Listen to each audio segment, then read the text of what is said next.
సజ్జనార్ హెడ్గా ఉన్న సమయంలో ఎస్ఐబిపై ఏపీలో 7 కేసులు నమోదయ్యాయి. ఇవి బీఆర్ఎస్ నేత ఆర్ఎస్ ప్రవీణ్ 2 రోజుల క్రితం చేసిన ఆరోపణలు.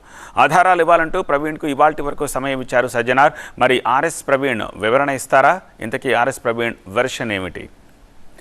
తాను సజ్జనార్పై వ్యక్తిగత ఆరోపణలు చేయలేదు అంటున్నారు బీఆర్ఎస్ నేత ఆర్ఎస్ ప్రవీణ్ కుమార్. ఆయన ఇంటెలిజెన్స్ డిపార్ట్మెంట్లో ఎస్ఐబి చీఫ్గా ఉన్న సమయంలో 7 కేసులు నమోదయ్యాయని చెప్తున్నారు. అప్పుడు పెట్టిన కేసుల ఆధారంగానే తాను మాట్లాడాను అంటున్నారు.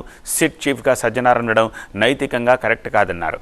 ఆయన నోటీసులకు సమాధానం ఇస్తా ఎలాంటి కేసులు ఎదుర్కొనేందుకైనా సిద్ధంగా ఉన్నా అన్నారు ఆర్ఎస్ ప్రవీణ్ కుమార్. రేవంత్ రాజకీయ క్రీడలో అధికారులు బలవుతున్నారు అంటున్నారు ఆర్ఎస్ ప్రవీణ్. ఎఫ్ఐఆర్లో ఆయన పేరు ఉండాల్సిన అవసరం లేదు. నేను అదే చెప్పిన, నా ఎక్స్ప్లెనేషన్లో కూడా అదే చెప్పిన, నా ప్రెస్ కాన్ఫరెన్స్లో నేను దాన్ని రెఫర్ చేసిన.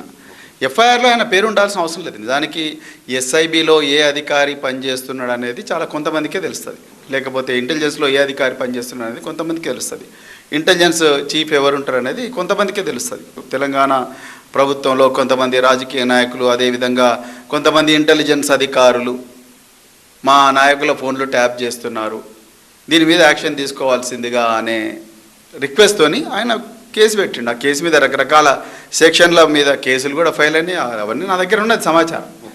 సజ్జనార్ గారి పేరు ఉందా లేదా అనేది ఇక్కడ సమస్య. కానీ ఈ కేసులలో ఛార్జ్షీట్ ఏమన్నా వేశారా? ఈ ఛార్జ్షీట్లో ఆయన రోల్ గురించి మెన్షన్ చేశారు. ఎందుకంటే మీరు మాజీ పోలీస్ అధికారిగా ఉన్నారు, మొత్తం మీకు ఇది సిస్టమ్ గురించి తెలుసు.